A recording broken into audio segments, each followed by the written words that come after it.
Hello everyone, আজকে আমি তোমাদের সাথে শেয়ার করব পনিরের একটা রেসিপি। তো এখানে প্রথমে আমি পনিরটাকে ভেজে নিয়েছি। বেশি লাল লাল করে ভাজার দরকার নেই, হালকা একটু লাল লাল হলেই তুলে নেবে। এরপরে গোটা গরম মশলা ফোড়ন দিয়ে এবার কেটে রাখা ছোট আলুগুলো দিয়ে দেবো। এবার ছোট করে কেটে রেখেছিলাম আলু, সেগুলো ভালো করে মিশিয়ে নিয়ে এর মধ্যে একটু আদা কুচি দিয়ে দেবো। এরপরে লঙ্কা গুঁড়ো, হলুদ গুঁড়ো, জিরে আর ধনে একসাথে গুঁড়ো আর টমেটো দিয়ে ভালো করে এটাকে মিক্স করে নেবো। এরপরে পরিমাণ মতো নুন দিয়ে একটু গরম জল দিয়ে দেবো। এখানে তোমরা গরম জলই ইউজ করবে, ঠান্ডা জল ইউজ করলে সেটার টেস্ট একটু অন্যরকম হবে।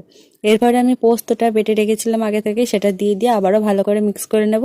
এরপর ভেজে রাখা পনিরগুলো দিয়ে ভালো করে মিশিয়ে নিলে রেডি পনির পোস্ত। আর এটা খেতে কিন্তু দারুণ হয়েছে। আর ওপর থেকে একটু গরম মশলা আর একটু চিনি ছড়িয়ে এবার নামিয়ে নেব। ভিডিওটা ভালো লাগলে লাইক করবে আর আমার চ্যানেলটা সাবস্ক্রাইব করবে। এটা আমি পরোটার সাথে সার্ভ করেছি, তোমরা এটাকে ফ্রাইড রাইসের সাথেও সার্ভ করতে পারো, লাচ্ছা পরোটা, নান, যেটার সাথে খুশি।